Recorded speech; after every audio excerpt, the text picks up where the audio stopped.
फैसला किया कि अब मेरा एमक्यूएम से ताल्लुक नहीं होगा। टेंशन लेने का नहीं बल्कि टेंशन देने का। अस्सलाम वालेकुम। एमक्यूएम और कराची की सियासत बहुत ज़ोरों से बहस जारी है। हर एक जो है वो अपनी सदा बुलंद कर रहा है। कोई कहता है एमक्यूएम के ऊपर पाबंदी लगा दी जाए, कोई कहता है कि फ़ारूक सत्तार आज़ादी से कुछ कर नहीं सकते, अल्ताफ़ हुसैन के साए तले सारा कुछ वही करेंगे जो वो पहले करते आए हैं। फ़ारूक सत्तार कहते हैं कि नहीं, हमने तो कता ताल्लुक़ कर लिया, आज से एमक्यूएम के फ़ैसले पाकिस्तान के अंदर से होंगे। पाक सरज़मीन पार्टी वाले वो शक की निगाह से उनकी तरफ देख रहे हैं और इल्ज़ामात का सिलसिला जारी है। Doctor Imran Farooq murder case हो, अज़ीम अहमद तारिक का कत्ल हो या वो रॉ के इल्ज़ामात हों, उसका सिलसिला दोहराया जा रहा है। कराची की सियासत कौन सा रुख इख्तियार करने वाली है? एक आसिफ हुसनैन सीनियर उनके रुकन कौमी असम्बली भी, उन्होंने PSP ज्वाइन कर ली इसी सारे अरसे के अंदर जब ये इल्ज़ामात का सिलसिला जारी था और डॉक्टर फ़ारूक सत्तार कह रहे थे कि उनको गिरफ़्तार किया गया है और दबाव डाला जा रहा है कि वो पार्टी छोड़कर लॉयल्टी बदलने, एक की बजाय 3-4 एमक्यूएम बनाने की तैयारी हो रही है। तो ये सारे सवालात हैं जिसका जवाब हमें चाहिए। एक रुख चाहिए कराची की सियासत का जो पुरअमन हो, कराची के अवाम को फलाह की तरफ, तरक्की की तरफ और अमन की तरफ लेकर जाए, ना कि वो डिस्ट्रक्शन जो माजी के 25-30 साल कराची का मुकद्दर रही। तो आज हम इस स्पेशल प्रोग्राम जो हम कर, इसके अंदर इन तमाम सवालात का जवाब ढूंढने की कोशिश करेंगे। और हमारे साथ प्रोग्राम के पहले हिस्से में मेहमान शख्सियत हैं मुस्तफ़ा कमाल साहब, सरबराह हैं पाक सरज़मीन पार्टी के। मुस्तफ़ा साहब, आपको खुश आमदीद कहता हूँ। सबसे पहले आपसे जो एक बड़ा ही अहम सवाल है, इस्लामाबाद में गॉसिप उसके ऊपर ज़्यादा है, हतमी राय देना कुछ मुश्किल है, लेकिन सुप्रीम कोर्ट में और हाई कोर्ट्स में पिटिशन्स और लोगों के बयानात देखें तो लगता यह है कि सबसे अहम मामला शायद यही हो आइंदा आने वाले दिनों में। एमक्यूएम की पाबंदी क्या लगनी चाहिए?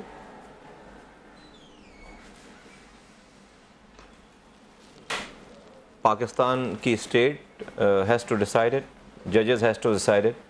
पाकिस्तान की सालमियत के ऊपर पाकिस्तान को गाली बकी गई है। पाकिस्तान को उस शख्स ने गाली बकी है कि जो एक पार्टी का सरबराह करता धरता किचन से लेकर पार्लियामेंट के तमाम मामला चलाने वाला आदमी था, जिस वक्त वो तकरीर कर रहा था, इंडिया को आवाज़ लगा रहा था, पाकिस्तान को गालियाँ बक रहा था, पाकिस्तान के ख़िलाफ़ नाज़ेबा अल्फाज इस्तेमाल कर रहा था, पाकिस्तान के इदारों के ख़िलाफ़ नाज़ेबा ज़बान इस्तेमाल कर रहा था। उस वक्त वो इसी एमक्यूएम का करता धरता था और आज भी करता धरता है। और दूसरी बात यह कि उसके बाद उससे पहले आपने कहा कि रॉ के इल्ज़ामात नहीं है नदीम भाई, मैं थोड़ी सी जो है यहाँ पे आपकी बात से डिफ़र करूँगा। रॉ के इल्ज़ामात के ऊपर, रॉ से कनेक्शन के ऊपर कॉन्फेशनल स्टेटमेंट्स हैं। अल्ताफ़ हुसैन, तारिक मीर और एम अनवर की कॉन्फेशनल स्टेटमेंट्स हैं, जिसको स्कॉटलैंड यार्ड के डॉक्यूमेंट को स्कॉटलैंड यार्ड खुद उसको ओन करती है और तमाम शवाहिद और सबूत जो हैं वो लोगों के सामने आया हैं। ये तो वो हैं जो मार्केट में लीक होकर 1-2-3 चीज़ें आई हैं। इससे ज़्यादा बहुत कुछ पूरी किताब है जो कि कॉन्फेशनल स्टेटमेंट्स हैं। तो ये इल्ज़ाम नहीं है। तो उस बैकग्राउंड से एक आदमी इसराइल को आवाज़ देता है, पाकिस्तान को गाली बकता है, इंडिया को आवाज़ देता है, कहता है मैं 4 दिन में पाकिस्तान खाली करा लूँगा। तो ये पाकिस्तान के इदारों, पाकिस्तान के वज़ीर-ए-आज़म, पाकिस्तान के सरज़मीन पार्टी के सरबराह हैं, क्या इस बुनियाद के ऊपर आप तजवीज़ करेंगे कि एमक्यूएम को बैन किया जाए? जी, एमक्यूएम मैं समझता हूँ अल्ताफ़ हुसैन और एमक्यूएम, ये एमक्यूएम जो है वो एक ही चीज़ का नाम है और हमेशा रहेगी। अल्ताफ़ हुसैन ने इस पार्टी की जो बुनियाद रखी है और उसको जिस तरह से चलाया है, तो एमक्यूएम और अल्ताफ़ हुसैन कोई अलग चीज़ नहीं है और ना होगी। और ये लोगों की खाम ख्याली है कि कोई भी फारूक भाई हों या कोई और भी अल्ताफ़ हुसैन साहब को इस पार्टी से निकाल सकता है, निकाल देगा। उसकी आगे चलकर आप वजूहात पूछेंगे वो ऐसा क्यों कर रहे हैं, तो मैं आपको ये भी बताऊंगा कि वो ऐसा क्यों कर रहे हैं। पूरी तफसील जानूंगा, लेकिन मैं चाहता हूं कि आप हाँ या ना में एक पोजीशन इख्तियार करें। आप एक पार्टी जी बिल्कुल अल्ताफ़ हुसैन और उनकी एमक्यूएम, जी बिल्कुल अल्ताफ़ हुसैन का ये जो जुर्म है और उनकी पार्टी, उन्हीं की वो पार्टी है अल्ताफ़ हुसैन, और इस पार्टी के ऊपर बिल्कुल इल्ज़ामात जो हैं वो उसके ऊपर कार्रवाई होनी चाहिए, बिल्कुल होनी चाहिए। क्या कार्रवाई होनी चाहिए? बैन, पाबंदी लगनी चाहिए या नहीं लगनी चाहिए? देखें, जो आइन में जो चीज़ें दी गई हैं तहफ़्फ़ुज़ पाकिस्तान के हवाले से और कानूनी तौर पर जो चीज़ें दी गई हैं, मैं समझता हूँ कि जो वो इससे बहुत ज़्यादा की बात है। सिर्फ पाबंदी नहीं, पाबंदी लग के तो चीज़ें जो है वो दोबारा खुल जाती हैं, चीज़ें हो जाती हैं। अब इस तरह के अनासर की कोई गुंजाइश होनी नहीं चाहिए। पाबंदी, नो पाबंदी, तो आप पाबंदी काम की, करना ना करना, मुस्तफ़ा कमाल साहब, आप फिर पाबंदी को सपोर्ट कर रहे हैं। आप MQM के ऊपर पाबंदी को सपोर्ट कर रहे हैं। नहीं, मैं तो उससे ज़्यादा की बात कर रहा हूँ, मैं उससे भी आगे की बात कर रहा हूँ। सिर्फ पाबंदी से कुछ भी नहीं हो जाता, पाबंदी और बहुत सारी पार्टीज पे लगी हुई हैं, वो दूसरे नामों से सारा अपना अफेयर चला रही हैं। वो उसके आगे की ये बात है कि अल्ताफ हुसैन साहब जैसे इंसान का कोई रोल होना नहीं चाहिए पाकिस्तान की पॉलिटिक्स में आइंदा कभी।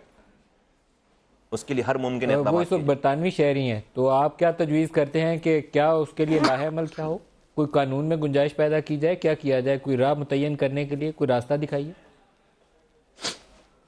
नदीम भाई, मैं कानूनी माहिर तो नहीं हूँ और पाकिस्तान का ना ही मैं कोई चीफ़ एग्जीक्यूटिव हूँ, ना ही मेरे पास कोई पोर्टफोलियो है। मैं एक वर्कर हूँ, पॉलिटिकल वर्कर हूँ, लेकिन हर रियासत के पास अपने दुश्मनों से, रियासत के दुश्मनों से निपटने के 1000 तरीक़ेकार होते हैं, और अगर तरीक़ेकार नहीं है तो तरीक़ेकार बनाया जाता है। ये कोई छोटा मोटा केस नहीं है। This is not me to decide. रियासत पाकिस्तान की वफादारी और उसकी रखवाली का जिन लोगों ने हल्फ उठाया हुआ है, ये उनका काम है। ये कोई बात नहीं कि वो सिर्फ बरतानवी शहरी हैं और वो यहाँ पर बरतानवी शहरी हैं, तो फिर दैट मीन्स के कल को कोई भी बाहर से बैठकर पाकिस्तान को जो चाहेगा, जिस तरह से चाहेगा, पाकिस्तान को तबाह बर्बाद करेगा, तो फिर तो सारी बात ही आसान हो जाती है। फिर हम ये सारी बहस ही गलत कर रहे हैं। फिर आप कहते थे कि फ़ोन आएगा तो क्या करेंगे डॉक्टर फारूक सत्तार, क्या इस अरसे में टेलीफोन कॉल आई डॉक्टर फारूक सत्तार को?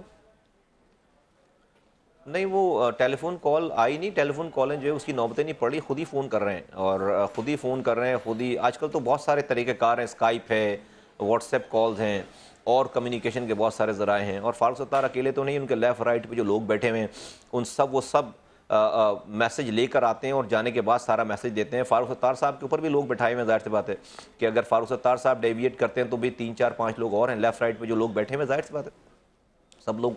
और आपका ख्याल है कि पार्टी जो है अभी भी अल्ताफ हुसैन चला रहे हैं? आपका ख्याल ये है कि अभी भी पार्टी अल्ताफ हुसैन चला रहे हैं? जी नदीम भाई, मेरा बिल्कुल ये ख्याल, और मुझे उस पर कोई ख्याल नहीं, मुझे यकीन है। और मुझे नहीं भी कोई बताए, कुछ नहीं भी हो, तो मैं जितना जानता हूँ अल्ताफ हुसैन साहब को और MQM को, उन्होंने पार्टी MQM इसलिए बनाई नहीं कि वो किसी को और को किसी भी सूरत में दे दें। ये थी उनकी ये स्ट्रेटजी है जहाँ से वो अपने मैंडेट को बचाना चाहते हैं, अपने ऊपर पाबंदी लगने से बचाना चाहते हैं। इसलिए कि जिस दिन ये मैंडेट छिन गया इनसे, बरतानिया में वो आधे घंटे में स्कॉटलैंड यार्ड उनको बंद कर देंगे। इंडिया उनको गिव अप कर देगा, बरतानिया उनको गिव अप कर देगा। उनके मैंडेट की वजह से उनकी ये न्यूसेंस वैल्यू है कि उनको ये बर्दाश्त किया जा रहा है, वरना उनके पास तो केसेस कंप्लीट तैयार पड़े हुए हैं। अगर मैंडेट नहीं रहेगा तो वो उनके किसी काम के नहीं रहेंगे और ये खत्म हो जाएगा सारा। आपकी बड़ी धुआंधार प्रेस कॉन्फ्रेंस थी, आपने कहा कि ये जो अभी की MQM के पास मैंडेट है जिसमें इनके 24-25 MNAs हैं और 50-52 MPAs हैं, ये सारे अल्ताफ हुसैन के नाम का लिया हुआ मैंडेट है। तो आपकी इस बात के अंदर एक मुझे तलखी भी लगी और एक छुपा हुआ मुतालबा भी लगा। आप क्या चाहते हैं कि ये लोग रिज़ाइन करें? देखिए नदीम भाई, मैं अच्छा है बुरा जिस टाइप का भी आदमी हूँ, मैं बहुत ज़्यादा अपने वर्ड्स को, अपने अल्फाजों को चबा चबा कर मुझसे बोला नहीं जाता। मैंने बिल्कुल क्लियर सारी बातें की हैं आज तक, और या तो उसके ऊपर लोग राय रख सकते हैं सही या गलत, लेकिन मुझे जो है वो हिपोक्रेसी नहीं आती है। और इसमें कोई किसको इस वाली बात में शक है कि आज तक का जो मैंडेट है वो फारूक सत्तार भाई का मैंडेट लिया हुआ नहीं है। लोग अल्ताफ हुसैन साहब ने कैंडिडेट सेलेक्ट किए, उनको उन्होंने टिकट दिया, उसके लिए तकारीर की, लोगों को कहा कि इसको वोट डालो, और लोगों ने इस सिनेरियो से पहले वोट डाला है। 9 महीने पहले इलेक्शंस हुए हैं बल्दियाती, इसके अलावा 2013 में MP MNS के इलेक्शन हुए। ये सारा मैंडेट जो अल्ताफ हुसैन और उनकी उस पाकिस्तानी उस वक्त तक जो आपका मुतालबा फिर मुस्तफा साहब ये हुआ कि ये सारे लोग इस्तीफा दें और दोबारा से इंतखाब लड़ें, ये मुतालबा है आपका? इसलिए बिल्कुल, इसलिए अल्ताफ हुसैन से लाताल्लुकी का मुतालबा, लाताल्लुकी का जो लोग ऐलान कर रहे हैं, तो वो उस ऐलान के बाद तो उनकी तमाम चीज़ों से लाताल्लुकी होनी चाहिए ना। तो उनका दिया हुआ मैंडेट भी उससे भी लाताल्लुकी करें। बिल्कुल वो बड़े फारूक सत्तार साहब बहुत बड़े लीडर होंगे, वो जाकर लोगों से दोबारा वो मैंडेट ले लें। वो कह रहे हैं सब चीज़ें सही हैं, हम सब लोगों ने हमें कबूल कर लिया है, तो वो उनसे लाताल्लुकी के बाद सिर्फ ये नहीं होता कि मीठा मीठा हपा पो कड़वा कड़वा तू। देखिए ये काम तो मुस्तफा कमाल भी रहे बैठकर कह सकते थे। मुझे सेनेटरशिप छोड़ने की क्या ज़रूरत थी नदीम भाई? हमारे पास जो लोग आ रहे हैं, MP MNAs आ रहे हैं, वो अपने इस्तीफे देकर क्यों आ रहे हैं? तो कुछ दुनिया में कुछ तरीक़ेकार को उसूल तो होते हैं ना, कोई एथिक्स तो होती है ना। तो हमारे पास तो आने वाला जो नुकसान में इसलिए कि उसको अपनी सीट सेक्रीफाइस करके आनी पड़ रही है।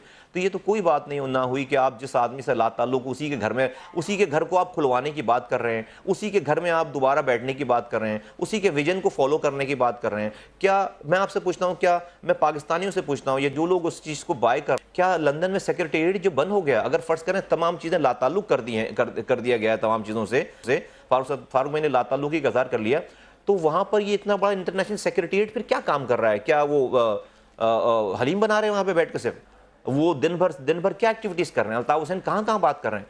कन्वीनर वहां का उसको नदीम सद कहां बात कर रहा है? उनके जो लोग वहां पर बैठे हुए सारा ऑपरेशनल, तो उनका ऑपरेशनल, तो जब उससे ताल्लुक नहीं है तो वो क्या काम कर रहे हैं? वो दूसरी पार्टी बना रहे हैं वहां पे, वो किसी और को फोन कर रहे हैं, किसको कॉल कर रहे हैं? वो क्या कर रहे हैं? पूरा इंटरनेशनल सेक्रेटेरिएट अल्ताफ हुसैन, नदीम नुसरत, मुस्तफा ज़रबादी, कासिम। फारूक सत्तार साहब ने कहा कि आइंदा से पाकिस्तान के फैसले पाकिस्तान में होंगे और डॉक्टर फारूक सत्तार उस पार्टी के सरबराह है। आइन जो है मौजूदा MQM का, क्योंकि आप खुद MQM के अंदर रहें, ज़्यादा बेहतर तरीके से रोशनी डाल सकते हैं। वो कहता है कि सारे फैसले मंजूरी देंगे अल्ताफ हुसैन। उन्होंने राब्ता कमेटी के फैसलों की तौसीक भी कर दी, इंडोर्स कर दिया कि सारा कुछ दुरुस्त फैसला किया।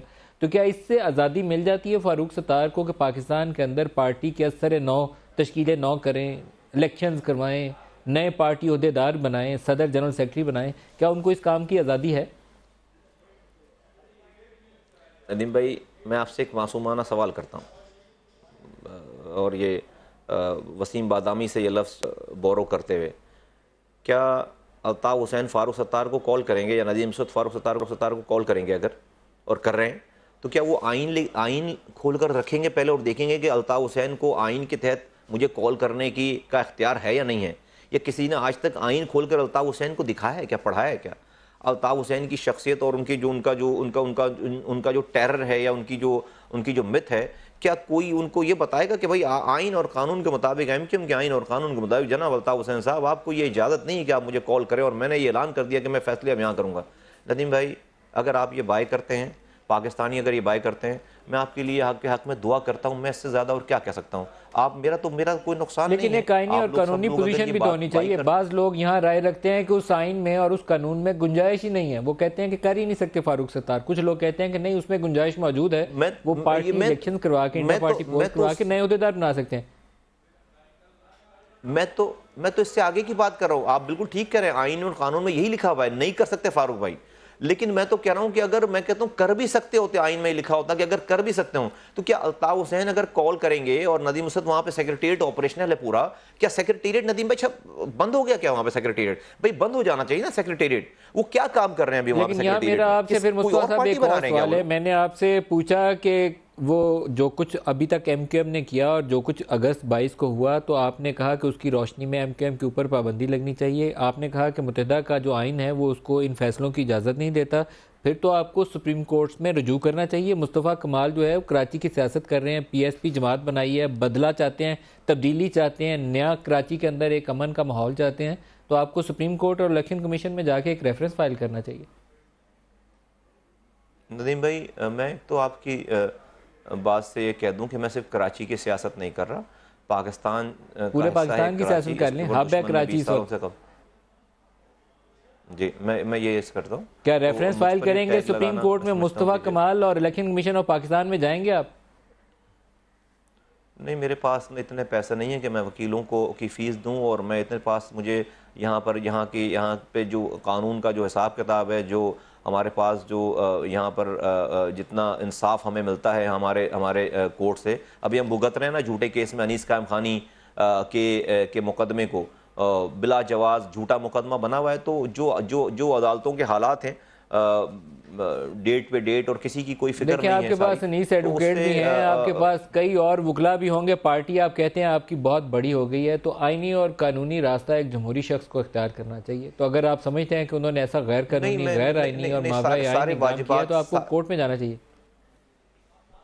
नहीं, सारी सिर्फ एमक्यूएम मेरी प्रॉब्लम नहीं है ना। मैं तो जो है वो आगाह करने वाली जो मैं काम कर रहा हूँ, मैं अपने आइन और कानूनी हैसियत से बहुत ज़्यादा बढ़कर काम कर रहा हूँ।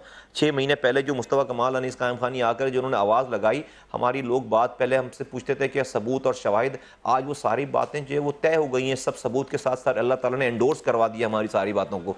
आज भी जो मैं बात कर रहा हूँ, आप अगर लोगों के ऊपर है, मुझे कोई एमक्यूएम फोबिया तो नहीं है, या मुझे फारूक सत्तार साहब को मुझे कोई रॉन्ग प्रूफ करने का मुझे कोई शौक तो नहीं। मैं तो आगाह कर रहा हूँ लोगों को, लोग मेरी बात सुन लें, मान लें, वक्त और हालात खुद ही सारी चीज़ों को साबित कर देंगे।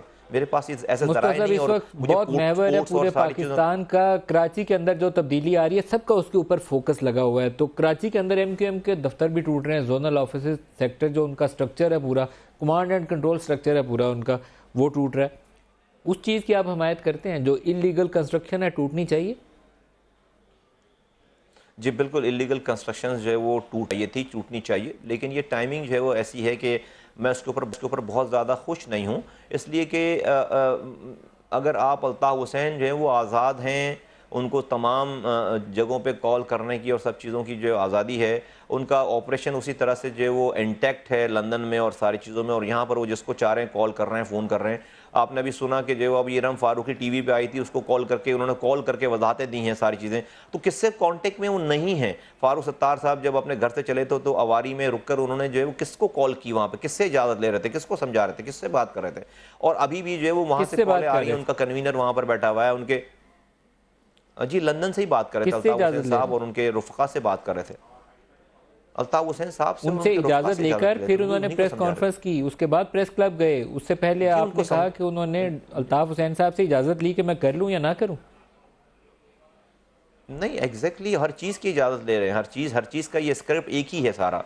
ये स्क्रिप्ट एक ही है कि अल्ताफ हुसैन साहब को ये बताया गया है कि अगर अभी आप हमें जो है वो ये वाला हम अभी ये काम कर रहे हैं, इससे ही जो है वो पार्टी बचेगी और मैंडेट बचेगा। अगर पार्टी और मैंडेट चला गया तो आप आधे घंटे में आपको स्कॉटलैंड यार्ड वहाँ से ले जाएगी। अल्ताफ हुसैन को अपनी जान से ज़्यादा कोई और चीज़ अजीज़ है नहीं। उनको पता है कि अगर ये मैंडेट छिन गया, यहाँ से ख़त्म हो गया, तो वो फिर ना इंडिया के काम के रहेंगे, ना बरतानिया के काम के रहेंगे, ना इसराइल को जिसका आवाज़ दे रहे हैं, ना किसी और के काम के रहेंगे। वो फिर उनके ऊपर तमाम केसेस, प्रूवन केसेस हैं। उन्होंने कॉन्फेशनल स्टेटमेंट्स जो हैं वो रिकॉर्ड कराई हुई हैं। वो आएंगे और उनको ले जाएंगे, भाई वो लाइबिलिटी थोड़ी पालेंगे, बल्कि वो अपना स्कोर सेटल करेंगे। वो पाकिस्तान की नज़रों में बड़े अच्छे बन जाएंगे, उनको गिरफ्तार करके, उनको बंद करके। तो उनको पता है कि लोगों का मैंडेट, जो मैं बार बार चीखता हूँ, बोलता हूँ कि भाई यहाँ के लोगों का मैंडेट, चाहे वो मेयर हो, चाहे वो MNA MPs हों, सेनेटर हों, इन सब लोगों का मैंडेट गिरवी रख दिया गया है और हमेशा रखा जाएगा एक आदमी को बचाने के लिए, अल्ताफ हुसैन को बचाने के लिए। तो वो इसलिए अल्ताफ हुसैन साहब ने अभी वहां पर लोगों को पहले 3-4 दिनों तक बयान भी आ रहे थे ना, आपने देखा कि वासी जलील का बयान आ गया, नहीं भाई हम सब लोग एक हैं, नदीम नुसरत के बयान आ रहे थे। फिर अब उन्होंने डिसाइड किया कि भाई अभी थोड़ी देर खामोशी इख्तियार कर लो और ये फारूक सत्तार को ये काम जो करने दो किसी तरह। जैसे ये सारी सर्ज हो जाएगी, बाहर निकल जाएंगे, उसके बाद तो हम हैं ना, फारूक सत्तार हमारे रेंज से बाहर कहाँ हैं। और अभी भी उन्होंने उनके फारूक सत्तार के लेफ्ट और राइट पे जो लोग बिठाए में हैं, वो बिल्कुल जो है वो लोग बैठाए हैं जो फारूक सत्तार के ऊपर भी नजर रखें। देखिए फारूक सत्तार के साहब के ऊपर भी उनका पूरा एतमाद नहीं है। उनको पता है कि जो फारूक सत्तार के ऊपर नजर रखता है, उसका भी जरा नाम ले दीजिए आज के प्रोग्राम में। नदीम भाई, मैंने लेफ्ट राइट का जिक्र किया है। आप फारूक सत्तार साहब की प्रेस कॉन्फ्रेंसेस देखें और देखें कि लेफ्ट राइट पे लोग कौन बैठे हुए हैं। सारे काम जो है मैंने करने हैं। एक तरफ ख्वाजा इजहार थे और दूसरी तरफ नसरीन जलील साहबा थी, तो अगर मेरा नहीं ख्याल है कि वो ये काम करेंगे। और देखें सब लोग हैं। अच्छा, गुफ्तगू का सिलसिला भी जारी है, एक शॉर्ट ब्रेक ले लें।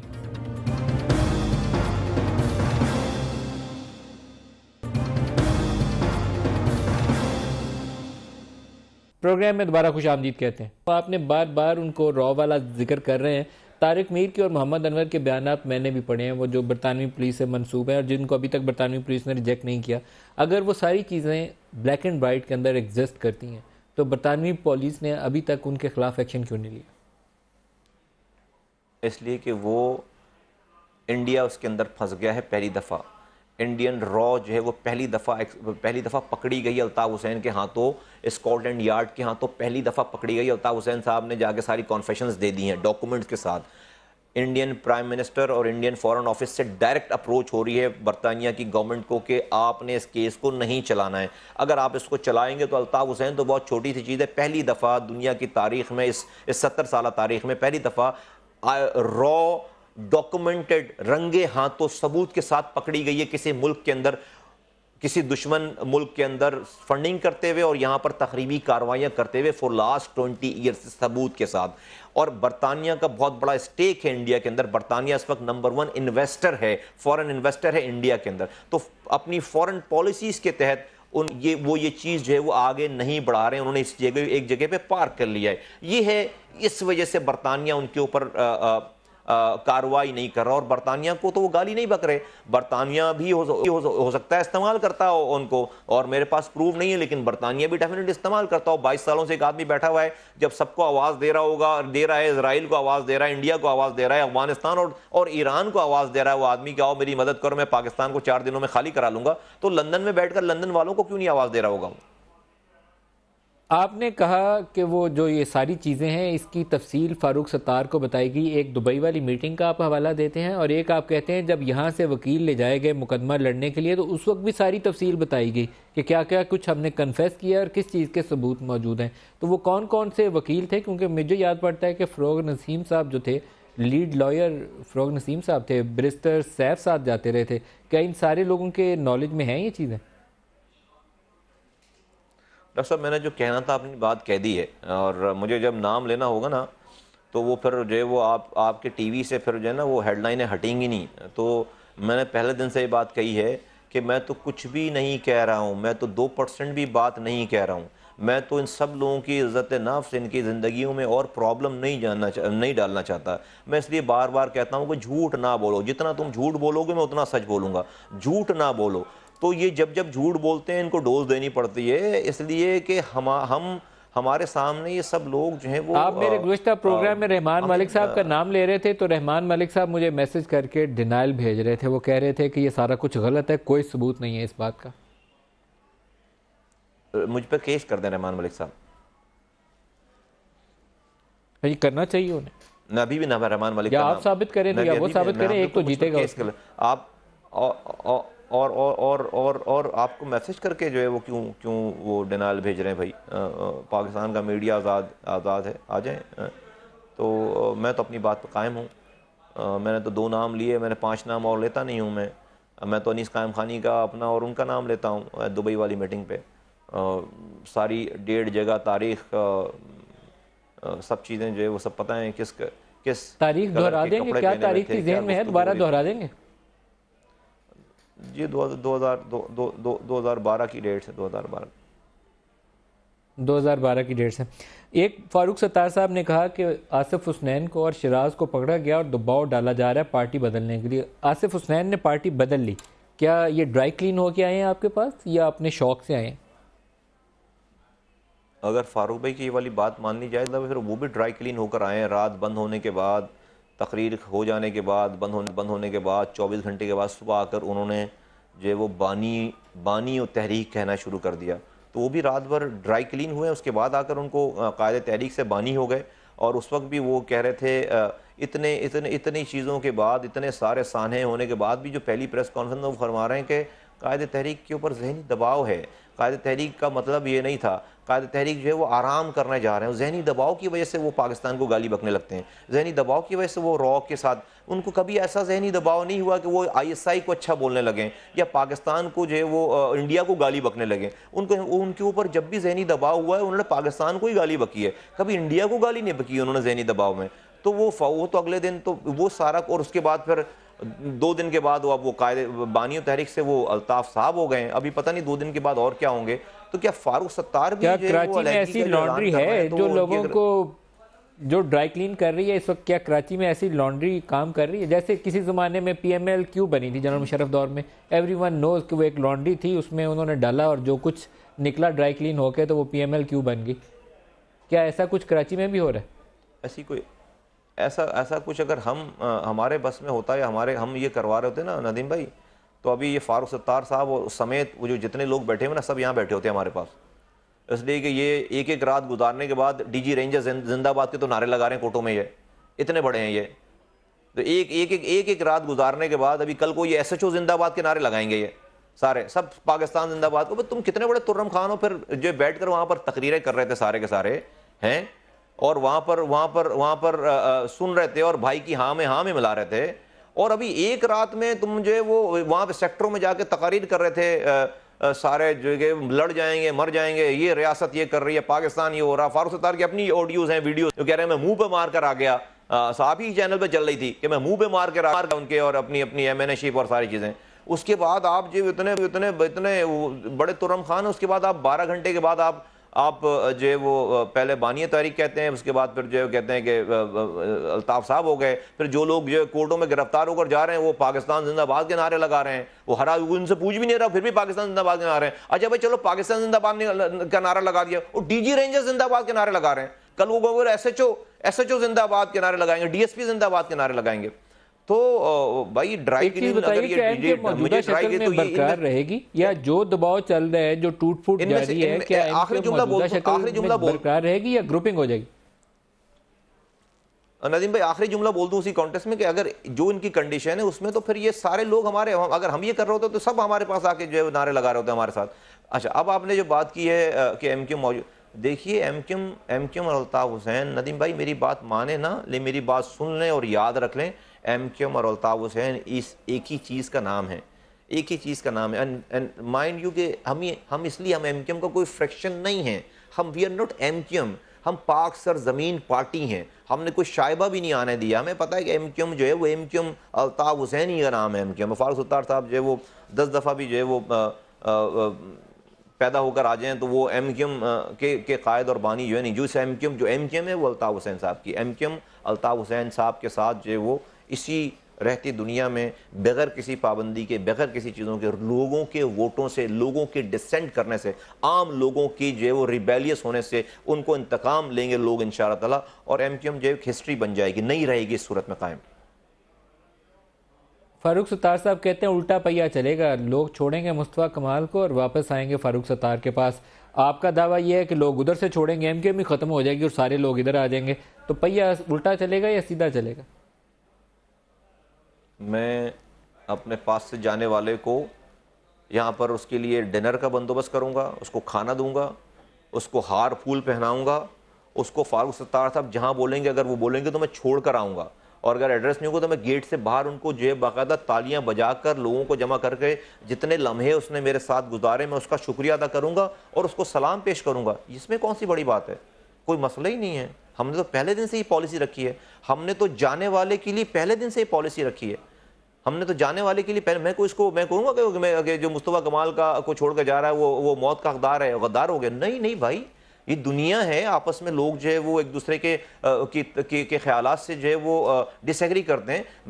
मैं उसको कोई छुप कर थोड़ी जाएगा मेरे पास से, मैं उसको यहाँ पर बाकायदा उसके लिए प्रोग्राम अरेंज करूँगा, अपने कारकुनों को बुलवाऊंगा, उसके लिए ताली बजवाऊंगा, उसका शुक्रिया अदा करूँगा, उसके हार फूल डालूंगा, उसके लिए डिनर का बंदोबस्त करूँगा और उसको छोड़ कर आऊँगा खुद जाने वाले। आपने अपनी प्रेस कॉन्फ्रेंस के अंदर बड़ा संगीन नौयत का इल्ज़ाम था, आपने कहा डॉक्टर इमरान फारूक और अजीम तारिक इन दोनों को मरवा दिया। बराह रास्त आपने कहा ये बात कि दोनों को मरवा दिया।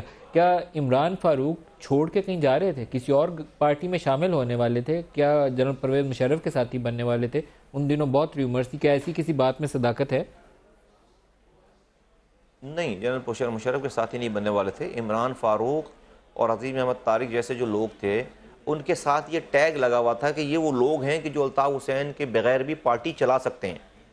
उनका ये जुर्म है, उनका पोटेंशियली जो है उनके लिए थ्रेट थी बहुत बड़ी। ये डायनामिक्स है MQ की, जो MQ को जो लोग जानते हैं, यही पोटेंशियल उनके लिए उनकी मौत का बाइस बन गया। अल्ताफ हुसैन साहब हर पोटेंशियल आदमी से खौफ ज़दा रहते हैं, इसलिए कि वो झूठ पे और खौफ पे उन्होंने सारी इमारत बना रखी है। जेन्युइन आदमी खौफज़दा नहीं रहता, वो सबसे हर टैलेंटेड आदमी से खौफज़दा रहते हैं। वो कभी भी बाबर गौरी से खौफज़दा नहीं होंगे, वो हर टैलेंटेड आदमी से खौफज़दा रहते हैं। वो कभी भी जो है वो किसी भी ऐसे 2 नंबर आदमी से खौफज़दा नहीं होंगे। उनको ऐसे 2 नंबर लोगों की टीमें चाहिए जो कि बिल्कुल इतने होंगे डूबे हुए बहुत सारी चीज़ों में कि जिसमें वो उनकी तरफ जो है वो आंख उठा करना, वो कहें कि जी पाकिस्तान मुर्दाबाद के नारे लगाओ, तो उसके बाद जो है वो पाकिस्तान मुर्दाबाद के नारे लगाएंगे लोग। वो उनको ऐसे लोग चाहिए। वैसे ये तो उनका पोटेंशियल इमरान मैं आपसे मुस्तफा भाई बात कहूँ, ये जो पाकिस्तान मुखालिफ नारे लगे, अगर सिर्फ इतना ही कहते हैं कि पाकिस्तान मुखालिफ नारा तो वही काफ़ी होगा। जो दूसरा लफ्ज़ साथ बोलते हैं ये सुन के दिल को अच्छा नहीं लगता, तो इस्तदा है, मेरी तजवीज़ है कि आप भी जब दोहराएं तो यही बोला करें कि कभी कभी नहीं, मुझे भी कोई अच्छा नहीं लगता नदीम भाई, लेकिन कभी कभी जो है वो लोग, कभी कभी ये बात, इस तकलीफ बात को भी अदा करना पड़ता है ना, खुशी से नहीं करता हूँ, ताकि इस तकलीफ का हमेशा के लिए जो है ना तदारुक हो ना, इसका कोई हल निकले। तकलीफ को छुपाने से, जख्मों को छुपाने से वो कैंसर बनेगा फिर बाद में। तो मुझे कोई खुशी नहीं होती है ये बात करते हुए, मैं यकीन जाने मुझे कोई खुशी नहीं होती, लेकिन तकलीफ को बताने से कुछ लोगों का बड़ा नाम आता था कि आपके साथ आएंगे। जब आपने पाक सरजमीन पार्टी बनाई तो लोगों का, हम कई एमएनएस का, एमपीएस का तस्करा सुनते थे कि वो आज गए, कल गए, मुस्तफ़ा कमाल के साथ बैठे होंगे। वो मुस्तफ़ा कमाल के साथ बैठने की बजाय अमेरिका और कनाडा में बैठ गए। क्या वो लोग वापस आएंगे, मुस्तफ़ा कमाल का साथ देंगे या पाकिस्तान से बाहर रहेंगे? नदीम भाई, मैंने तो मैं तबसरों पे तो नहीं जाता हूँ। मैंने अपनी ज़ुबान से, मेरी पार्टी के लोगों ने तो किसी के लिए बारे में ये बात नहीं कही आज तक कि कौन आएगा और कौन नहीं आएगा। हमने हमारी किसी से ये होप ही नहीं है। सब लोग एनालिसिस करते हैं सर्कमस्टांसेस को देख के, पिछली सारी चीज़ों को देख कर करते हैं। वो लोगों के एनालिसिस जो है वो गलत साबित हुए। इसमें मैं जवाबदेह नहीं हूँ, इसमें जिन लोगों ने एनालिसिस किया था ये वो जवाब दें कि वो उनकी एनालिसिस जो है, उनका तबसरा जो है वो गलत साबित हो गया। तो इस पे मुझे तो किसी से होप ना थी, ना आज है, और ना मेरे जो है वो कोई इस तरह के, मैंने तो किसी से होप लगा ही नहीं है। मुझे पता है कि कौन किस कैपेसिटी का है। लोगों के तज्जिए गलत साबित हुए, मेरा कोई क्लेम गलत साबित नहीं हुआ, मैंने क्लेम ही नहीं किया था कोई। अच्छा, गुफ्तगू का सिलसिला भी जारी है, एक शॉर्ट ब्रेक ले लें।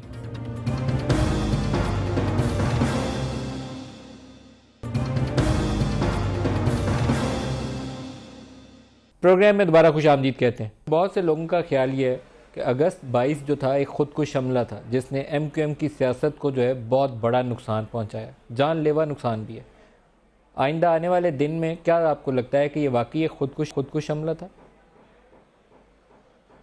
मैं एक बात कहता हूँ पहले दिन से और अभी भी कहता हूँ कि हर चीज़ की एक लिमिट होती है। अल्लाह ताला ढील देता है, फिर उसके बाद जब रस्सी खींचता है तो फिर वो दीवार गिरती चली जाती है।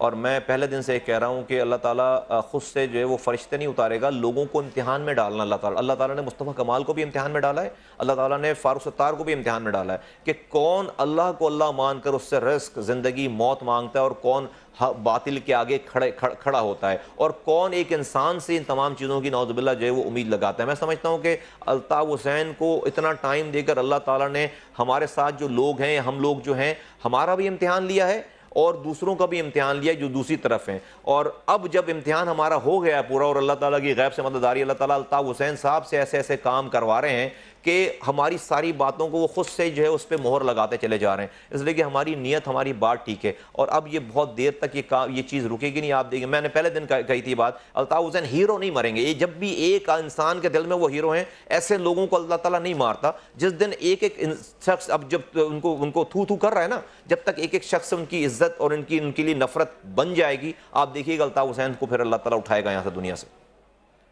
क्या जो कराची की सियासत है, आपको लगता है आने वाले दिन कोई हमें इकट्ठे इज्तिमाई तौर पर इस्तीफ़ों की तरफ, MQM के इस्तीफ़ों की तरफ ले जा सकती है? क्योंकि हालात बहुत तेज़ी से बदल रहे हैं, ज़्यादा दिन की बात नहीं है। कोई एक डिसाइसिव एक्शन या तो MQM की तरफ से फारूक सत्तार लेंगे या वफाक की जानिब से यहाँ से कुछ एक्शन होगा या किसी कोर्ट से होगा।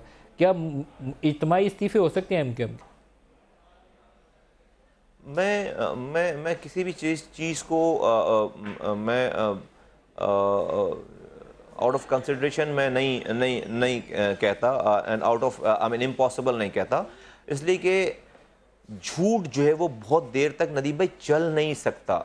एक के बाद आपको दूसरे झूठ बोलने पड़ते। आज के दौर में आप लोगों को कुछ भी करके, अच्छी तेज़ आवाज़ में बात करके आप, और बड़े हाथ हिला के बात करके आप लोगों को वरगला नहीं सकते, लोगों को डबल माइंडेड नहीं कर सकते, लोगों को फैक्ट से दूर नहीं कर सकते। फैक्ट्स ने अपना रास्ता निकालना, और यहाँ तो अल्लाह की लाठी घूम गई है। ये सब कुछ जो है वो ये किसी का कमाल नहीं है, ये तो अल्लाह ताला की तरफ से अब रस्सी खींच दी गई है। फारूक सत्तार साहब लाख कोशिश करने के बावजूद खुद को और अल्ताफ़ हुसैन साहब को और उनकी पार्टी को नहीं बचा सकते। अगर वो बचाने की कोशिश करेंगे, लास्ट क्वेश्चन है आपसे, आप डॉक्टर फारूक सत्तार को क्या मशवरा देते हैं? आखिरी सवाल है आज के प्रोग्राम। मैं फारूक भाई इसको ये कहना चाहता हूँ, मैं पहले दिन से कह रहा हूँ कि फारूक भाई आपको सब कुछ पता है, आपको सच बोलना चाहिए। आप ये गलत कोशिश कर रहे हैं, आप मुर्दे में जान, आप एक मॉन्स्टर में जान डालने की कोशिश कर रहे हैं। और उस मॉन्स्टर से जितनी भी तबाही बर्बादी हो चुकी है और जिसमें जितने दिनों तक आप उसका साथ रहे, हम भी जिम्मेदार हैं। जितने उसके बाद जब हमने अपना फर्ज अदा किया, हम अपने अपने अस्से की ईंट निकाल दी इस दीवार से, और ये दीवार अब आप इसको अगर बचाने की कोशिश करें, बचेंगे तो नहीं, लेकिन साथ आप भी गुनहगार होंगे। वो मॉन्स्टर सिर्फ खून पीने वाला मॉन्स्टर है, इंसानों को मारने वाला मॉन्स्टर है। खैर भाई, आप उस मॉन्स्टर को दोबारा वेंटिलेटर लगाने की कोशिश कर रहे हैं। खुदारा ऐसा ना करें, खुदारा ऐसा ना करें।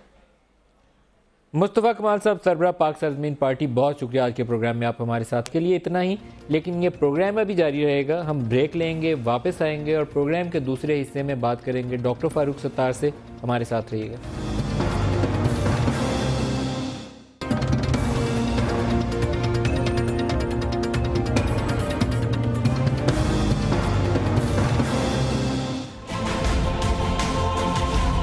हम नहीं, हमारे बाद पाकिस्तान जिंदाबाद।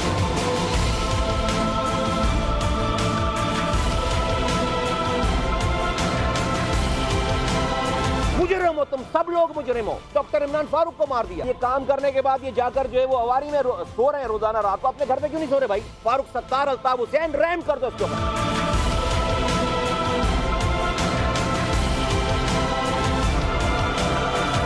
22 तारीख को होने वाला इंसिडेंट एक प्रॉपर प्लान एक्टिविटी थी। मुतहद्दा के मुख्तलिफ सेक्टर्स और यूनिट से ताल्लुक़ रखने वाले मिलिटेंट्स ने।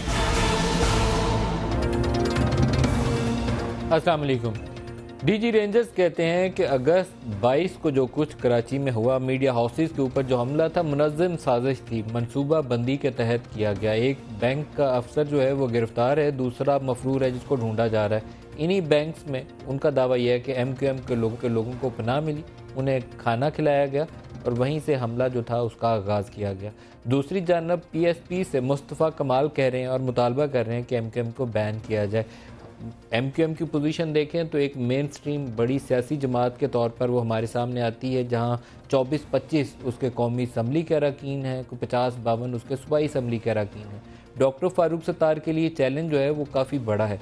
अपनी जमात को बचाना है और जो कुछ अगस्त 22 को हुआ उससे अपने आप को दूर भी रखना है। एक सियासत बचानी है और दूसरी तरफ मेन स्ट्रीम रखना है MQM को, लेकिन लंदन से दूरी वो साबित करके मुतालबा करती है PSP कि वो साबित करें डॉक्टर फारूक सत्तार कि अब कंट्रोल नहीं है अल्ताफ़ हुसैन साहब का MQM की पॉलिसीज़ के ऊपर। ये काफ़ी मुश्किल सवालात हैं जिनका जवाब भी हम डॉक्टर फारूक सत्तार से लेंगे।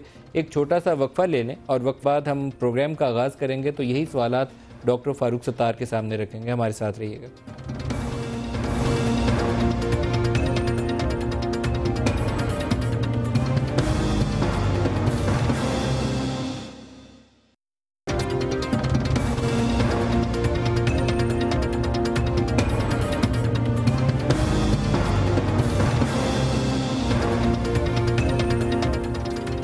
प्रोग्राम में दोबारा खुशामदीद कहते हैं। डॉक्टर फारूक सत्तार, सरबरा MQM पाकिस्तान, हमारे साथ हैं। डॉक्टर साहब, ये फरमाइएगा कि रेंजर्स कहते हैं कि मुनज़्ज़म साजिश थी अगस्त 22 का हमला, और आप इसके ऊपर कुछ कहेंगे? वो कहते हैं मनसूबा साजी की गई, 2 बैंक्स के अंदर पनाह दी गई MQM के लोगों को, जिन्होंने हुक्म मिलते ही हमला शुरू कर दिया।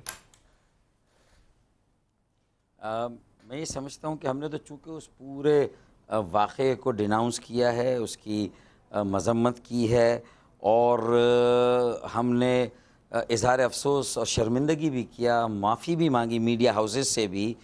तो मेरे ख़्याल में अगर वो मुनज़्ज़म है और कुछ लोगों ने किया है, तो मैं ये समझता हूँ कि अगर ये बात है और साबित हो जाती है, तो मैं समझता हूँ कि हम उनको भी डिनाउंस कर देंगे। डिनाउंस करना तो काफ़ी नहीं होगा ना, दंगा फसाद हुआ। तो सवाल तो यहाँ ये पैदा होगा कि अगर मुनज़्ज़म साजिश थी और मनसूबा बंदी की गई तो वो किसने की? ये तो कराची का वाक़या है ना, तो कराची के अंदर इसमें कौन इन्वॉल्व है? देखें, कराची ही के लोग जो शरपसंदी पर आमादा थे, MQM के कारकुन हों ना हो, और कारकुन हैं तो फिर ये हमारी ज़िम्मेदारी है कि उनको हम तहरीक से, तंजीम से फ़ारिग करें, उनको तहरीक से ख़ारिज करें, निकाल दें।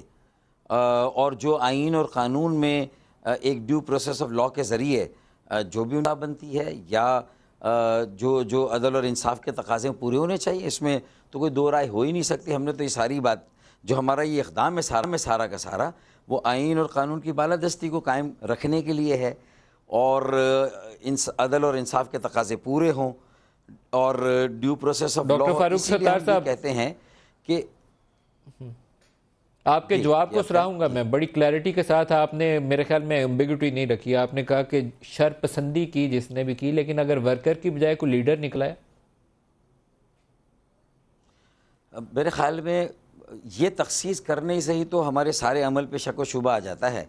एक चीज़ इतनी वजाहत के साथ, फसाहत के साथ, कैंडिडली और कैटेगरिकली कही जाए तो मेरे ख्याल में जो है ना वो जिसे कहते हैं ना कि टाइम इज़ द टेस्ट, और वक्त ही जो है वो इंसान की असल आजमाइश होती है।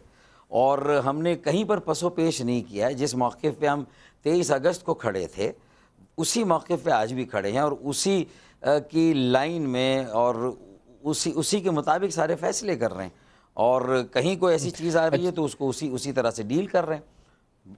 जी, आपके जवाबात जो हैं अच्छे हैं। मैं उस दिन भी इसको शाबाश, आपको ऑन एयर शाबाशी दी थी।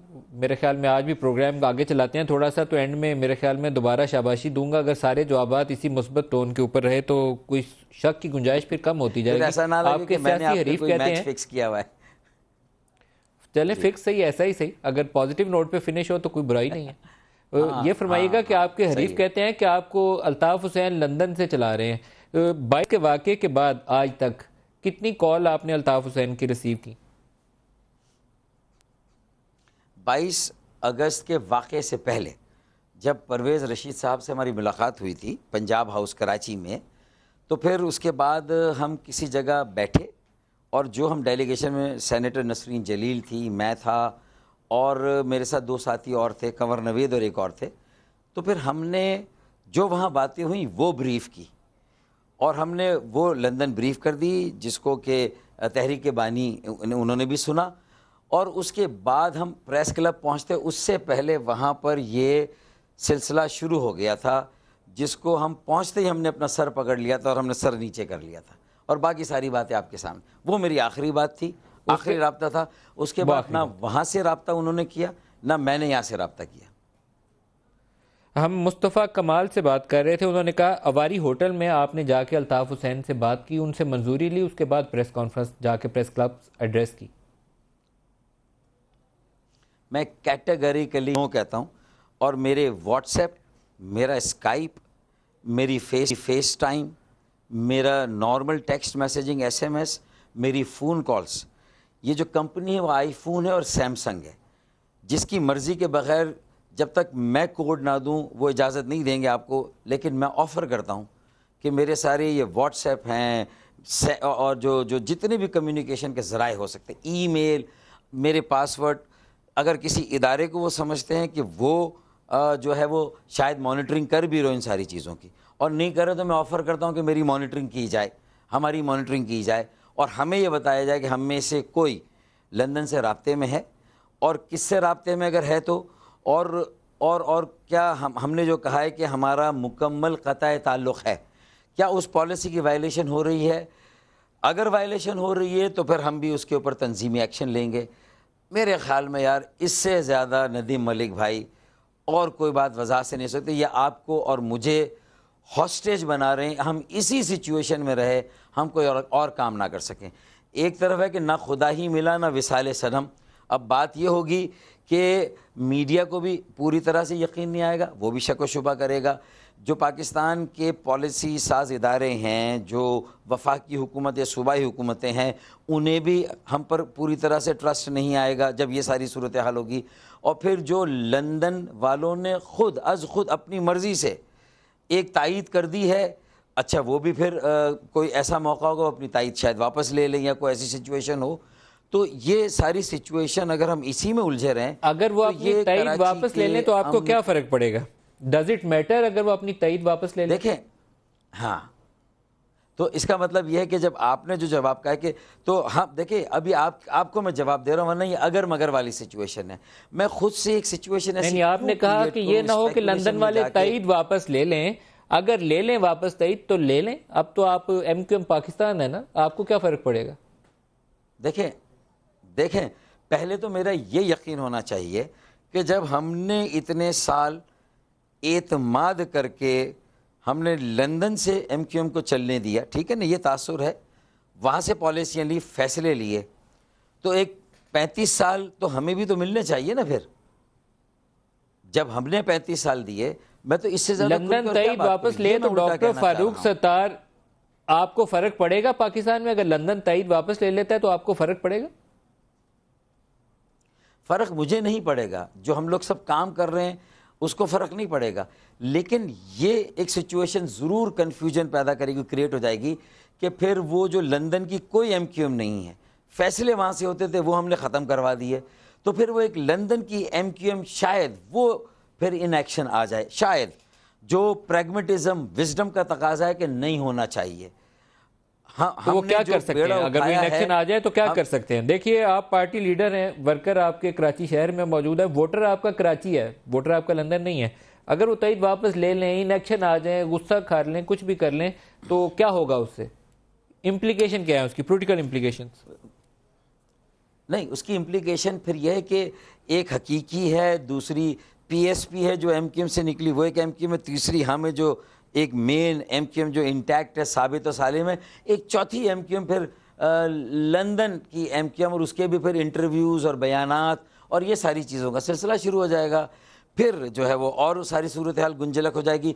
कुछ लोगों की ये ख्वाहिश और पूरी हो जाएगी कि भाई अब 4 तो MQM बन गई है और हम तो यही चाहते थे कि हमारी ये ख्वाहिश पूरी हो और ये हम बता दें कि अब इनकी, अच्छा फिर अब ये 4 MQM में से असल कौन है, ये फिर 2018 तक सबको इंतज़ार करना पड़ेगा। उस वक्त तक टॉक शो में जो है वो खूब इन सारी चीज़ों को उछाला जाएगा और लोगों का एतमाद ख़राब किया जाएगा। मैं अभी से प्रेडिक्ट कर रहा हूँ, खुदा न खास्ता सूरत हाल हुई, मेरी सेहत पे कोई असर नहीं पड़ेगा। मैं ईमानदारी से, नेक नीति से अपना काम करता रहूँगा। जो जितने भी हज़ारों लाखों वर्कर्स हमारे साथ हैं, जो हमारे साथ रहेंगे, उनको भी हमारे इज्तिमाई और जो एक बड़ा मकसद है मुल्क की वहदत और सलामती का, उसको कायम रखते हुए MQM के मजबूलैन जो आवाम की खिदमत है उसका काम करना है। इससे बड़ा कोई मायूसी से निकाल कर इतने सालों की मेहनत को भी कायम रखना है। लेकिन 2 जमातें अब अहम किरदार अदा करती नजर आती हैं डॉक्टर फारूक सत्तार साहब। एक तो जो मेन आपकी बड़ी जमात MQM जिसकी अब आप सरबराही कर रहे हैं, एक तो वो जमात है, और दूसरी PSP वाले हैं जो आप ही की जमात से उधर जाके शामिल हुए हैं। वो जाहिर है कराची के ही बेटे हैं, कराची की सियासत कर रहे हैं,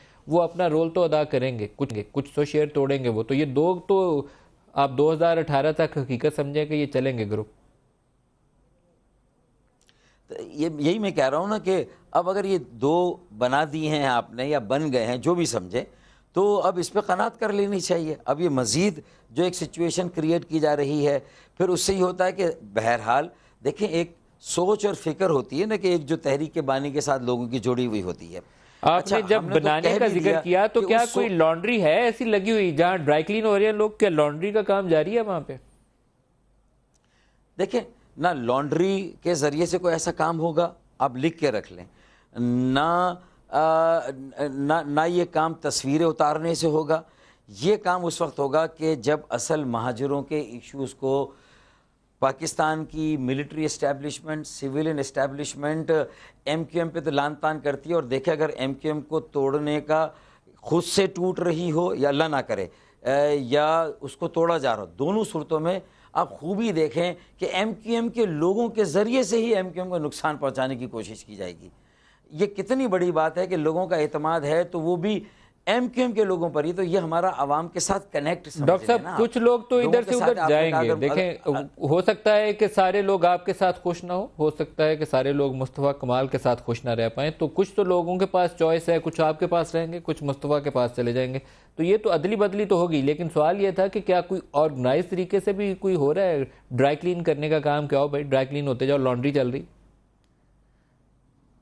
वो तो उनके लिए हमने तो ये पहले दिन से कहा हुआ है कि डर और खौफ में लोग गए, और हमने तो आज प्रेस कॉन्फ्रेंस की नहीं, लेकिन हम यही ऐलान करने वाले थे जो कल आसिफ हसनैन वहाँ गए कि बशमूल आसिफ हसनैन के जितने भी लोग डर और खौफ की वजह से, किसी दबाव की वजह से गए, तो हमारे दरवाजे उनके लिए खुले हुए हैं और वो जब चाहें वापस आ सकते हैं। हम तो ये फराख दिली का, बड़े दिल का मुजाहरा करते हुए हम तो उनके इस अमल को भी किसी शक व शुबे की निगाह से नहीं देखते कि उन्होंने हमें डिच किया है। हम तो ये समझते हैं कि इन हालात में जो भी हो रहा है, जिस आदमी को जो समझ आ रहा है वो कर रहा है। हमने एक प्रैग्मेटिक जो है वो पॉइंट लिया है कि ये ज़रूरी है कि मैं MQM से लाताल्लुक़ी का ऐलान करूं और उसके बाद ही मेरी लंदन से जो है वो लाताल्लुक़ी और क़तई ताल्लुक़ समझा जाएगा। ये किसने कहा है? जो आईनी और कानूनी क्या इस बात का अंदेशा मौजूद है कि आपके मजीद साथी साथ छोड़ जाएं? क्योंकि मुस्तफ़ा कमाल को जो उनका जमात है उनका ख्याल यह है कि आपके मजीद लोग साथ छोड़ेंगे। देखें, इसका मतलब है कि मजीद लोग अगर साथ छोड़ रहे हैं तो उन पर दबाव है और डर व खौफ है, वरना तो उन्होंने अपनी बातें और अपने कार्ड्स तो ओपन कर दिए ना नदीम मलिक भाई। उसके बाद अब लोगों में सोच विचार क्या है, अब क्यों अभी तक नहीं गए हैं और ये एक एक करके जो जा रहे हैं मेरे MNAs या MPAs, और बीच में एक बड़ा तवक्कुफ आ गया, वक्फा गैप आ गया, और अब अचानक हमारी 23 अगस्त की स्पिरिट को थोड़ा फ्रस्ट्रेट करने के लिए ये हुआ है। तो ये थोड़ा सा हमें भी बताने के लिए हुआ है और हमें भी फ्रस्ट्रेट करने के लिए हुआ है कि ऑल इज़ नॉट वेल, और आपका ये इक़दाम भी जो है ना उसको 100% ट्रस्ट नहीं किया जा रहा है, लिहाजा वो एजेंडा भी ऑन रहेगा जो वो एजेंडा है। वरना एक गुमान या इम्कान ये भी था कि शायद वहाँ का अब स्विच ऑफ हो जाएगा और वहाँ उनको कह दिया जाएगा कि भाई ये एक बड़ा इक़दाम हो गया है, और वो मिनिमम रिक्वायरमेंट जो थी कि अल्ताफ़ हुसैन उनके बयानात सबसे बड़ी वजह थी या उनकी स्टाइल ऑफ पॉलिटिक्स सबसे बड़ी वजह थी, और ख़ुद PSP ने तो सारा मलबा रोज़ाना हमेशा उनके ऊपर ही डाला है। जब हमने उनसे अपने आप को अलग कर लिया तो PSP को कुछ नहीं, हमारे इस इक़दाम को तो थोड़ा सा सराहना चाहिए। पहले दिन से उसको शक की निगाह से देखने का मतलब यह है कि शायद उनकी ख्वाहिशात और उनके सियासी अज़ाइम को भी शायद हमारे इस कदम से नुकसान पहुँचा है। तो अगर इसको एक बड़े मकसद के लिए डॉक्टर फारूक सत्तार साहब, क्या अल्ताफ हुसैन कराची की सियासत से माइनस हो चुके हैं?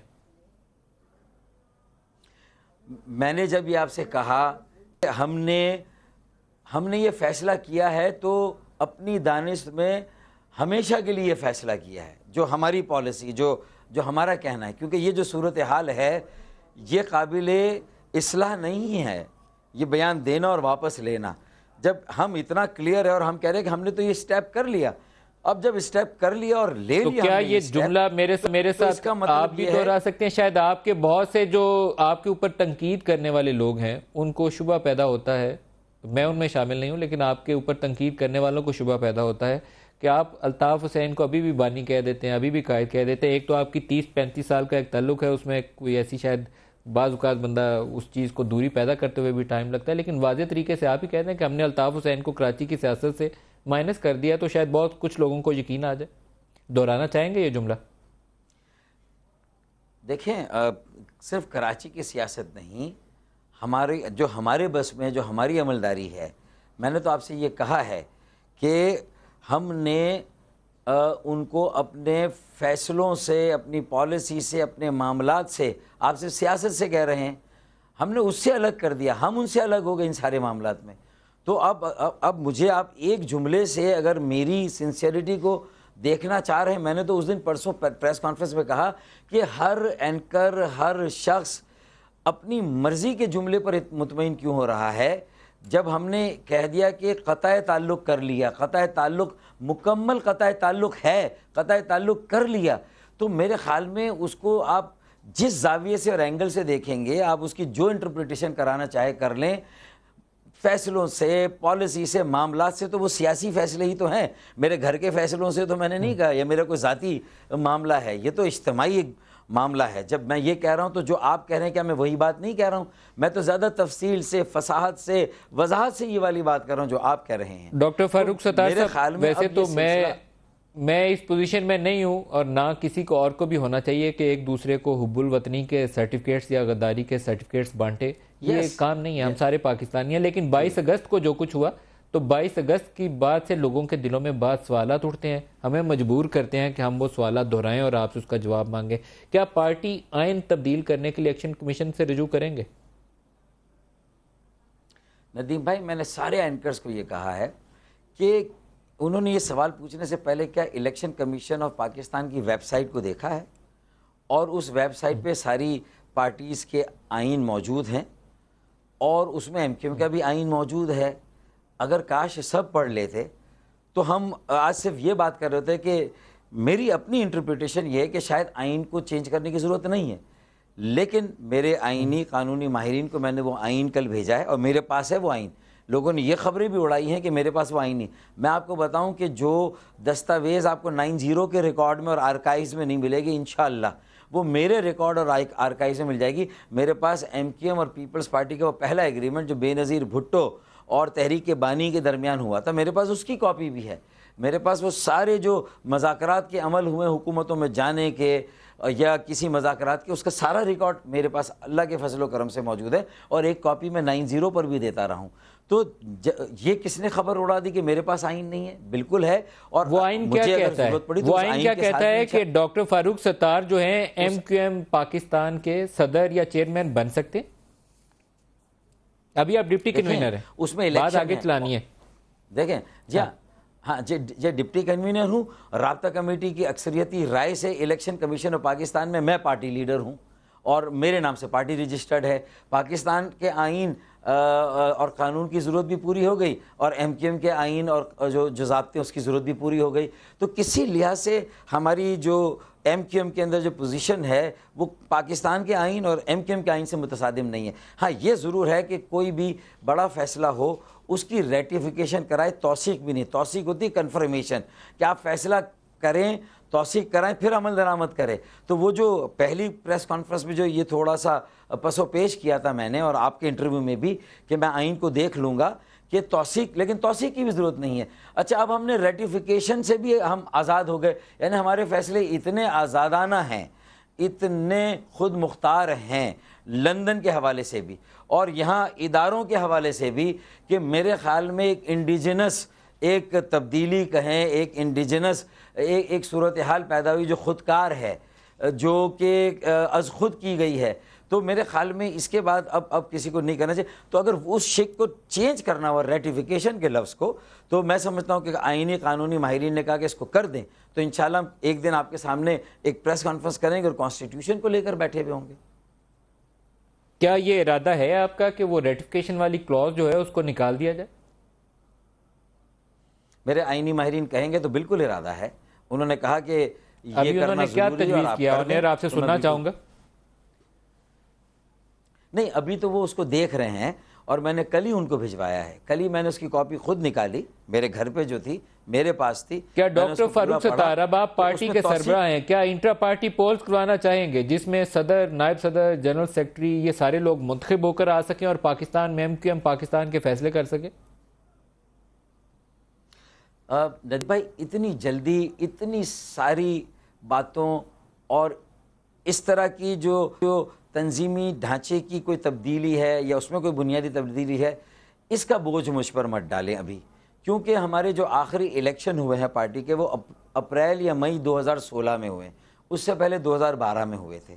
तो अगर मैं उस इलेक्शन को चैलेंज करके अपने ढांचे और स्ट्रक्चर को अभी फ़ौरन तब्दील कर देता हूँ या हम लोग मिलकर कर देते हैं, तो इसका मतलब ये होगा कि हम ज़बरदस्ती वो हिस्ट्री जो 23 अगस्त से पहले की उसको हम रबड़ से मिटा रहे हैं, गोया कि वो पेंसिल से लिखी हुई है।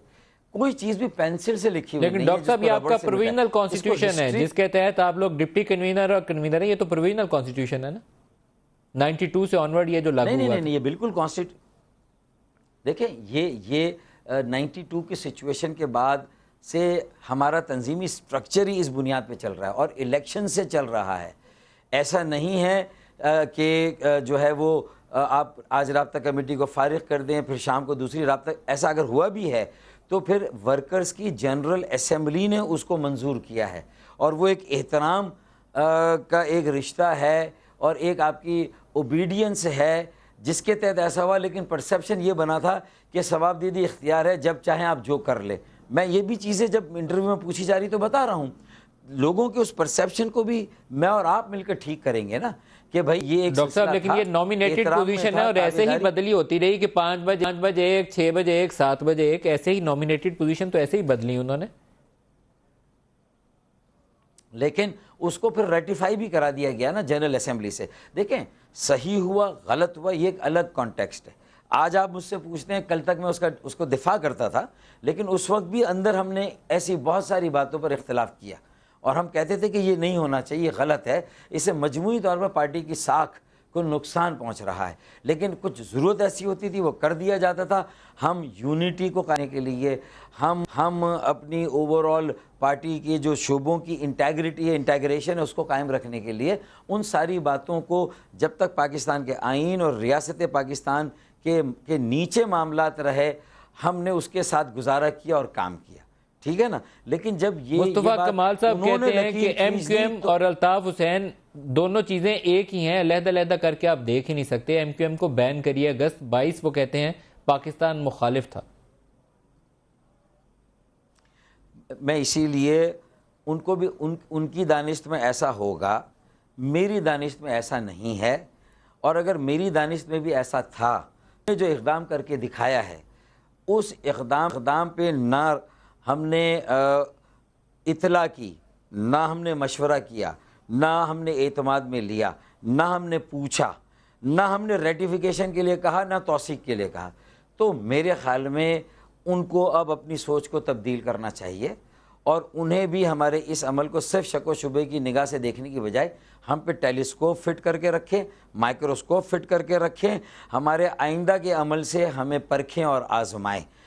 एक पहले ही इक़दाम को अगर आप शक व शुबे की निगाह में डाल देंगे तो आपकी इसी बात को तो हमने रद्द कर दिया है कि जो आप कहते हैं कि MQM और अल्ताफ़ हुसैन एक ही हैं।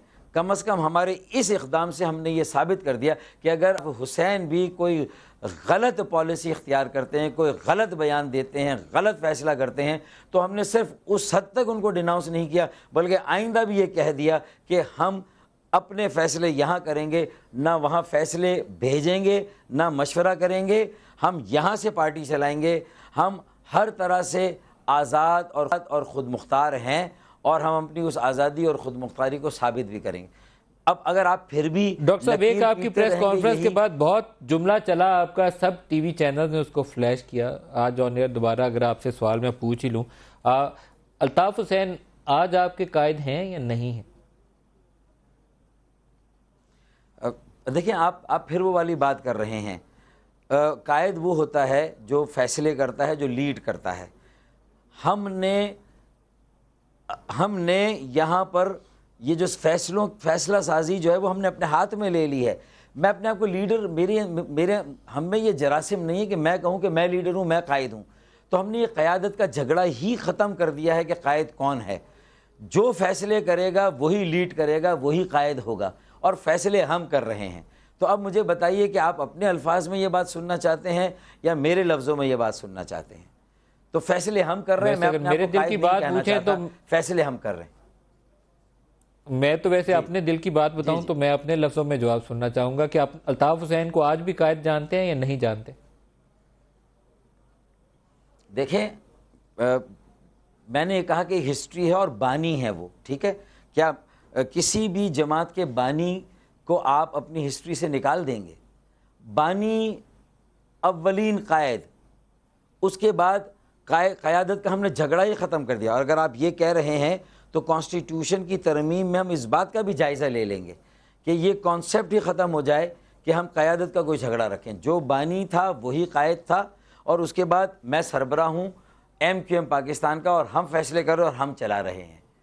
तो इसका मतलब है कि मैं अपना कायद मैं खुद हूँ या हम फैसले कर रहे हैं, और जो पाकिस्तान के लोग फैसले कर रहे हैं वो लीडर हैं, वो लीड कर रहे हैं, वो कायद हैं। तो अब यहाँ मेरी क़यादत का मसला नहीं कि मैं कायद हूँ, हम सब मुश्तरका तौर पे फैसले करें, हम सब कायद हैं, हम सब लीड कर रहे हैं। अगर आप उसके लग़वी मानों में जाना चाहते हैं तो बेशक चले जाएं, लेकिन ये जो टाइटल है, ये टाइटल जो है वो मेरे ख़मीर से मैच नहीं करता है कि ये कोई कंपटीशन है कि मैं कायद बनने के लिए ये सब कुछ कर रहा हूँ। तो इसमें मेरा कोई मेरा कोई एम्बिशन नहीं है कि मुझे क़यादत करनी है और मुझे लीड करना है। हाँ, हमने एक निज़ाम वज़ा किया, उसमें फ़ैसले हम करेंगे, उसमें मैं पाकिस्तान का सरबराह हूँ, और जो है वो मेरी मर्ज़ी से फ़ैसले होंगे, हम सब मिलकर फ़ैसले करेंगे, सबकी मर्ज़ी उसमें शामिल होगी। ये हमने उन सब को भी गुंजाइश दी हुई है। एक बार आपका नाम आता है दो मौके के ऊपर। एक कोई 2012 की मीटिंग है जिसमें वो जो कन्फेशनल स्टेटमेंट थी तारिक मीर साहब की, अनवर साहब की और अल्ताफ़ साहब की, उनका जिक्र किया गया दुबई के अंदर। और दूसरा, जब यहाँ से वकला जो टीम लेकर गए जिसमें फ़रोग नसीम साहब भी थे और दूसरे लोग भी शामिल होंगे। लंदन गए और केस लड़ा। कहा जाता है कि उसमें मुस्तफ़ा कमाल साहब ने तो अभी ऑन एयर बोला कि उसमें सारी तफसील तो डॉक्टर फारूक सत्तार के भी इल्म में है कि क्या क्या कन्फेस किया था, क्या क्या चीज़ें बताई थी। क्या आपके इल्म में था ये कनेक्शन इंडिया वाला? देखिए, पहली बात, दुबई में जो मीटिंग हुई जिसमें शायद कहते हैं कि रहमान मलिक भी शामिल थे, आप यकीन जानिए वो दिन निकालने, वो वक्त निकालने, उस ज़माने में मैं दुबई गया हूँ और उस मीटिंग में मैं शामिल रहा हूँ। ठीक है, उस मीटिंग में अगर ऐसी कोई मीटिंग हुई है तो कौन शामिल था कौन नहीं था मेरे कतई इल्म में नहीं है। कोई ऐसी बात हुई है, कोई ऐसी चीज़ मेरे इल्म में आई है। हाँ, ये मुबैना तौर पर स्कॉटलैंड यार्ड को MKM के 2 लोगों ने जो लंदन में मुकीम में बयान दिया है, ये सरफराज मर्चेंट का कहना है। ये इसी तरह बात मुख्तलिफ मीडिया के ज़रिए से आई है। जितनी नॉलेज मुस्तफ़ा कमाल साहब की है, जितनी नॉलेज मुस्तफ़ा कमाल के साथ साथ किसी और की है, मेरी भी उतनी नॉलेज है।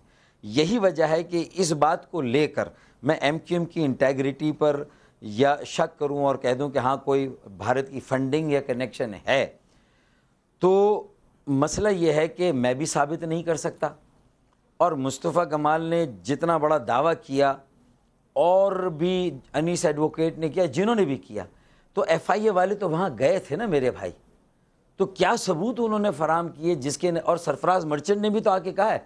तो यार नदीम मलिक, इसमें तो मुझे मुश्किल में डालने की बजाय या उनको भी डालने की बजाय PSP वालों को बेहतर ये नहीं होगा कि चौधरी निसार साहब से पूछा जाए कि जब सरफराज मर्चेंट आके उनसे मिला है तो अब उसमें क्या पेशरफ्त हुई है, क्या मालूमात हुई है, और उन्होंने स्कॉटलैंड यार्ड से क्या बात की है, बरतानवी हुकूमत से क्या बात की है, और वो क्या लेकिन तारिक मीर और मोहम्मद अनवर साहब की स्टेटमेंट्स ना अनवर साहब ने डिनाई की, ना तारिक मीर ने डिनाई की, और ना ही बरतानवी पुलिस ने उन्हें मुस्तरद किया। मैं ये कह रहा हूं कि वहाँ इन्वेस्टिगेशंस हो रही हैं। आपने वो स्टेटमेंट्स पढ़ी है ना, हमने टीवी स्क्रीन के ऊपर दिखा के प्रोग्राम में पहले भी आपसे सवाल पूछा था। माजरत चाहता हूँ, ये बाज़ औक़ात एम्बैरेसिंग क्वेश्चन हो जाते हैं, लेकिन ये अगस्त 22 जो है काफ़ी एक डिवाइडिंग लाइन बन गया जिसमें डॉक्टर फारूक सत्तार को बहुत सारे इशूज़ के ऊपर टफ पोजीशन लेनी पड़ेगी। उसी में से एक ये इल्ज़ाम भी शामिल है। देखिए, वो कन्फेशनल स्टेटमेंट्स आपकी नज़र से भी गुजरे होंगे। मेरी वही क्या वो आपको देखने के बाद जब डिनायल भी नहीं मिला तो आपके दिल में सवाल नहीं उठे? मैं तो ये समझता हूँ कि देखने के बाद जो मेरे जहन में है, स्कॉटलैंड यार्ड ने कहा कि इस तरह की कोई डॉक्यूमेंट जो है वो हमारी नहीं है। उन्होंने तो डिनाइल दिया था, रिजेक्ट नहीं किया था, जो वो बयान आया था। हाँ नहीं, वो काले काले वो जो एक चला था उसके ऊपर उन्होंने गोलमोल जवाब दिया था, लेकिन उन्होंने रिजेक्ट नहीं किया उन डॉक्यूमेंट्स को। डॉक्टर नहीं, देखिए नदीम भाई, डॉक्टर साहब वो डॉक्यूमेंट रिजेक्ट नहीं हुए, कैटेगरिकली मैं आपको दोबारा दोहरा के कह रहा हूँ। नहीं, देखिए ये रिजेक्ट नहीं हुए डॉक्यूमेंट। इसके ऊपर आप बहुत सारे जो लंदन से कॉरेस्पोंडेंट्स ने स्टोरीज की, उन्होंने बरतानवी पुलिस से पूछ के उसकी तस्दीक की। देखिए नदीम भाई, मेरी बात सुन ले कि मुझे ये याद है अच्छी तरह से, मैं भी अपने रिकॉर्ड को चेक करूंगा कि उन्होंने कहा कि ये डॉक्यूमेंट हमारा नहीं है। जो डॉक्यूमेंट आया है वो जिसको ब्लैक करके ज्यादा दिखाया गया था, सिर्फ उसके मुतल्लक उन्होंने कहा कि ये बरतानवी रिकॉर्ड का नहीं है, लेकिन उनकी कन्फेशनल स्टेटमेंट को उन्होंने रिजेक्ट नहीं किया। देखें, किसी ने कॉन्फ्रेंट किया है, कोई प्रेस कॉन्फ्रेंस की है, आप कैसी बातें कर रहे हैं। वो तो जब कोई प्रेस कॉन्फ्रेंस होगी जिसमें वो उन कॉन्फेशनल स्टेटमेंट्स की ओनरशिप को एक्सेप्ट करेंगे, तो जो चोर की सज़ा वो उन लोगों की सज़ा जिन्होंने ये अगर इस किस्म की कोई हरकत की है। लेकिन मैं ये कहता हूँ कि स्टेट ऑफ पाकिस्तान के साथ हूँ मैं पाकिस्तान के आइन और क़ानून के साथ हूँ, और शायद पाकिस्तान का आइन और क़ानून बरतानिया के भी आइन और क़ानून, निज़ाम अदल व इंसाफ का एहतराम करता है, उनकी सावरनिटी का। तो बात यह कि हम ये जो बैनुल अक़वामी एक मामला है उसमें हमारी जो एक जो प्रोफेशनल चाहिए, हमारी खारजा पॉलिसी होनी चाहिए, वो किस तरीके से इन मामलात को डिक कर रही है। तो मैं स्टेट ऑफ पाकिस्तान के साथ हूँ। वो जिस तरह आईनी और कानूनी तौर पर आगे बढ़ेंगे हम उनके साथ हैं। तो हम और अदल और स्टेट ऑफ पाकिस्तान तो अल्ताफ हुसैन का जो इंसाइटमेंट टू वायलेंस वाला केस बरतानवी हुकाम से उठा रही है, क्या इस पे भी उनके साथ हैं? उनको अगर सजा दिलवाने के लिए हुकूमत पाकिस्तान कोशिश करती है तो आप स्टेट ऑफ पाकिस्तान के साथ मिलकर सजा दिलवाएंगे अल्ताफ हुसैन साहब को? हमने सारी बातें वही कही हैं कि आइन और क़ानून जो है वो उसके तहत जो है वो एक्शन होने चाहिए। जो भी हुआ है, वायलेंस हुआ है या जो मुल्क के ख़िलाफ़ तकरीर हुई या बयानात आए या स्लोगन्स आए, अब ये सारी चीज़ें जब अपनी जगह पे अगर मौजूद हैं और आइन और कानून के तहत कोई एक्शन होता है, इसी तरीके से सिर्फ मैं उसमें एक जुमला ऐड करता हूँ कि अदल और इंसाफ के तकाजे भी पूरे होने चाहिए। और ज़ाहिर है कि कोई भी आइन और कानून के जब एक्शन होता है तो फिर वो अदालत में जाता है और इंसाफ जो है वो फिर वहीं पर होता है। तो ये due process of law follow हो जाए, तो हमने तो उसको कभी नहीं कहा कि हम उसमें आपकी नज़र में क्या सज़ा बनती है? अगर वजीर देखिए, मुझे तो ये पाकिस्तान तोड़ने की बात करी जाए, हाँ, अगर पाकिस्तान तोड़ने की बात करी जाए या कोई रॉ से मदद लेने की बात करी जाए या ये कहा जाए कि 4 दिन में पाकिस्तान इनसे खाली करवा लूँ, मेरी मदद तो करो, तो फिर सज़ा क्या बनेगी? देखें नदीम भाई, ये जो बार बार इस तरह की बातें होती हैं, ये मेरा सिर्फ उतना ही कंसर्न है जितना एक आम पाकिस्तानी शहरी का कंसर्न है, एक ज़िम्मेदार सियासी जमात का वो है। क्या वज़ीर आज़म पाकिस्तान आपके इस सवाल का जवाब दे सकते हैं जो आप पूछ रहे हैं? क्या उन्होंने भी क्या कहा जवाब में? उन्होंने कहा कि एक एक लफ्ज़ का हिसाब लिया जाएगा। मैं वज़ीर आज़म पाकिस्तान के साथ हूँ 100% कि एक एक लफ्ज़ का हिसाब बिल्कुल लिया जाए, आइन और कानून के मुताबिक लिया जाए, जो पाकिस्तान का निज़ाम इंसाफ और अदल है उसके मुताबिक लिया जाए, और इस सिलसिले में जो कानूनी चाराजोई करनी है, जो फॉर्मेलिटीज़ पूरी करनी है, तो अब आप मुझसे ये एक्सपेक्ट करें कि मैं वज़ीर आज़म से भी आगे जाके कोई बात कर दूं, तभी मेरी पाकिस्तानियत, मेरी सिंसियरिटी, मेरी संजीदगी को आप साबित करेंगे पूरे मुल्क में और लोग मुझे सीरियसली लेंगे।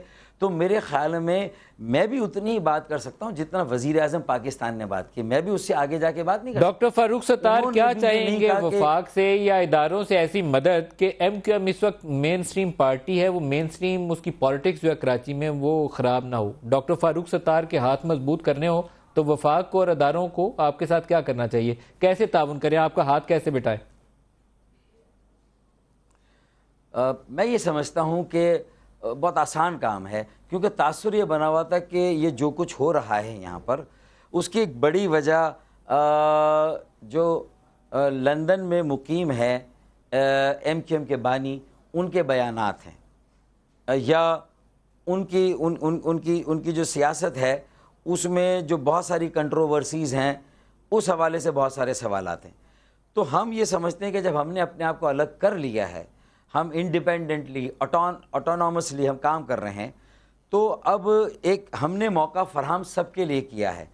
तो अगर उसके बावजूद भी ये तासुर कायम रहा कि एक पुरअमन सियासी कारकुन को काम करने का मौका नहीं मिल रहा, सिर्फ उसकी MQM की वाबस्तगी की वजह से उसको शक और शुबे की निगाह से देखा जा रहा है, और ये इतना बड़ा जो वाक़या हो गया, एक इतनी बड़ी ट्रेजिडी हो गई, चूँकि वो MQM के कारकुनान उसमें ज़ाहिर है कि उन्होंने भी नारे का जवाब दिया होगा, मीडिया पर वायलेंस में भी कुछ कारकुनान ने जो शरपसंदी की या शरपसंदों ने की, तो ये सारी को लेकर पूरी पार्टी को उसी कठेरे में खड़ा कर दिया जाए, तो इसको अलग किया जाए। जिन्होंने किया है, मुस्तफ़ा कमाल कहते हैं कि मैंडेट आपका है ही नहीं। वो कहते हैं अल्ताफ़ हुसैन का मैंडेट है, पहले तो आप इस्तीफ़ा दीजिए, दोबारा मुंतखब होइए, फिर आपका मैंडेट होगा।